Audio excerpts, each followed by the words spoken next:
Good day all, you are welcome to Vin's Tech class. And in today's tutorial, I'm going to walk you through hyperparameter tuning of logistic regression. First, we start by importing our required libraries.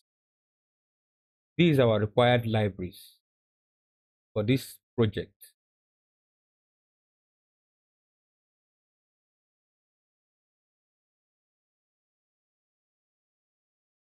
Next, we load our data set. And this is the location of my data set. Next, we use the head function to view the first 5 rows of our data set. And if you can observe from the output, these are the first 5 rows of our data set. Next, we see the shape of our data set. And if you can observe, we have about 14 features and 303 attributes or instances. Next, we use the nUnique function to view the numerical variable and the continuous and the categorical variable, Like for example, age is a continuous variable.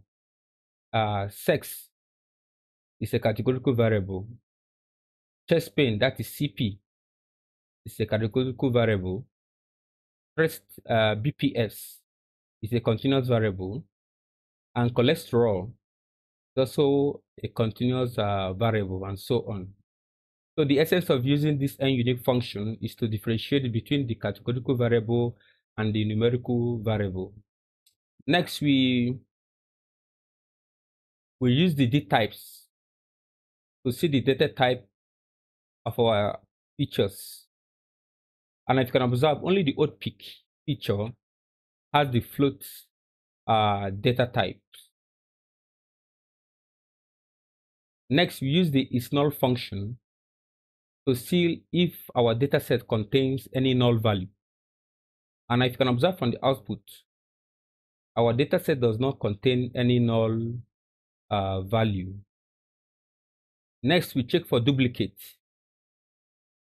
And if you can observe from the output, we have only one duplicate. And we use the keep false to drop the duplicate value. Next, we use the describe function to view the statistical information of our dataset. Now, let's take for instance the age. The count is about 303. Its mean value is about 54.37 approximately.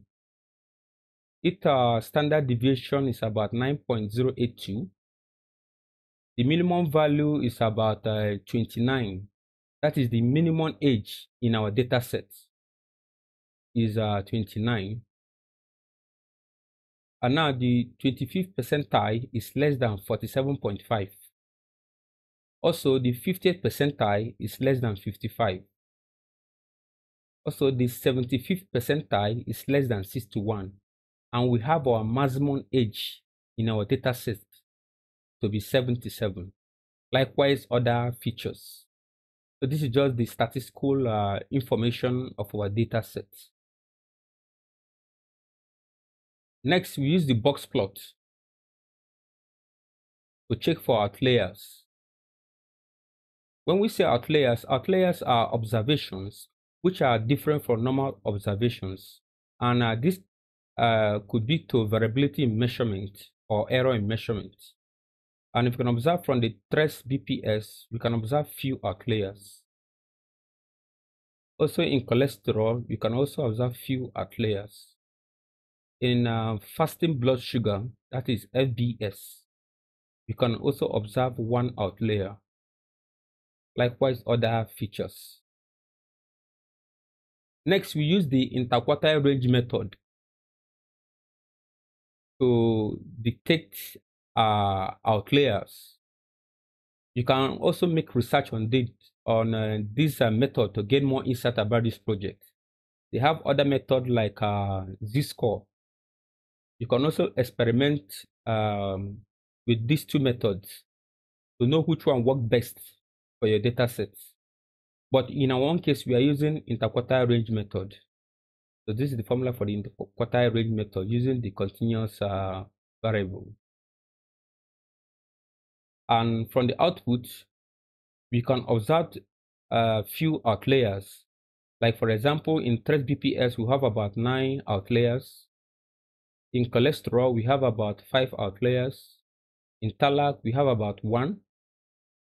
And in oat peak, we have about 5. In age in age instances, we don't have any outliers. So we use the drop function to remove the outliers. If you can observe from the output, it says outliers from age feature removed. Likewise, other features. Next, we convert our categorical variable object type, into an object data type, because Python recognizes categorical variable as object data type. So we convert our categorical variable into object data type. And if you can observe from the output, the categorical variable has been converted into object data type. Example, the sex is now an object data type. CP is now an object data type. Likewise, fasting blood sugar now also now an object data type. Likewise, other categorical variables. So it is always a good practice to check for outliers and also convert your categorical variable into an object data type, because Python recognizes it as an object.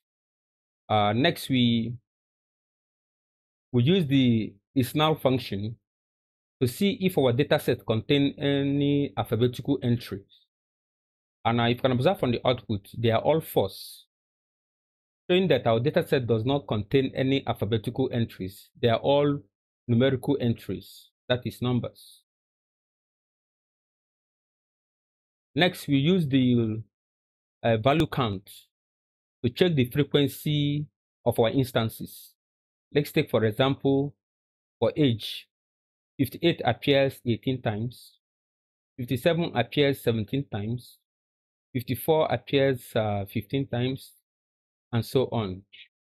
This is just the process of using a value count to check the frequency of our instances in our data set. Next, we check the distribution of our data set, that is the target variable. And if you can observe from the output, about 55.99% has heart disease, while 44.01% is without heart disease. This is just a part of data visualization.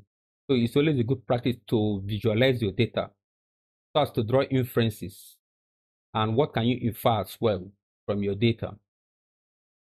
And also, if you can observe, it is a balanced data set. Next, we check for the histogram of our continuous variable. And you can observe from the output, age has a normal distribution. Trace BPS is slightly left skewed. Cholesterol is also slightly left skewed. TALAC is right skewed. And oat peak is also left skewed. Let's see another data visualization. From this visualization, can infer that men suffer more from heart disease compared to women. So this is just the sex versus the target.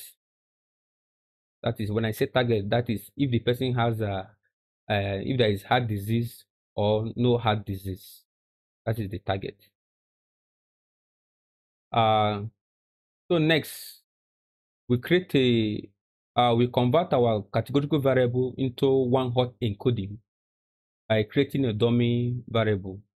So in machine learning, it's always a good practice to convert the categorical variable into one-hot encoding to help the model perform better. Next, we scale our continuous variable using the min-max scalar function.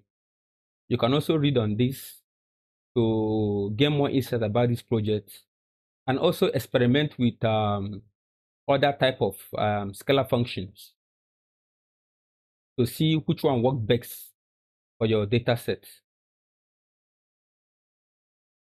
Next, we separate the target variable from the features, that is the X and the Y variable. Next, we split the data into training sets and test sets. We adjust the size as needed. Like for example, our test size is 0.2. That is 20% of our data will be used for testing, while 80% of our data will be used for training. And we have our random states to be 42. Next, we create a logistic regression model. This is the logistic regression model. And we create a variable and we compare the actual value and the predicted value, which gave us an accuracy of about 91%. This is before performing hyperparameter tuning. Now let's perform hyperparameter tuning to see the changes in the accuracy. Next, we define the parameter grid to search. Next, we perform grid search cross-validation with 5-fold cross-validation. We fit the X train and the Y train, and we print the best hyperparameters.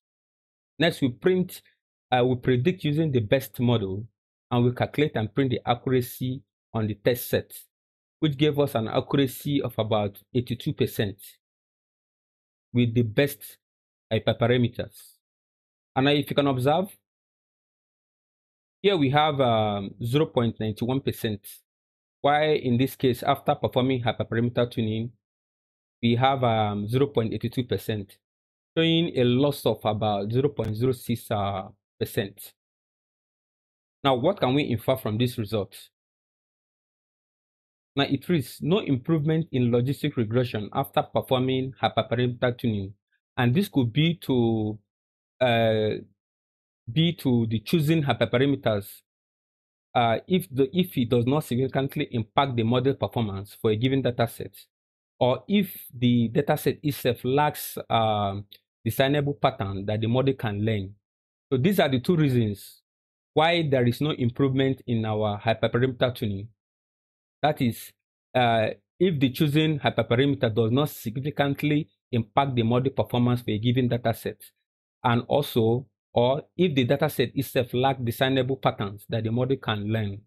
So these are the two reasons why there is no improvement in our accuracy even after performing hyperparameter tuning. So guys, that is all for today's tutorial. If you have any question, leave them in the comment section below, and please don't forget to like and subscribe to my YouTube channel. Thank you.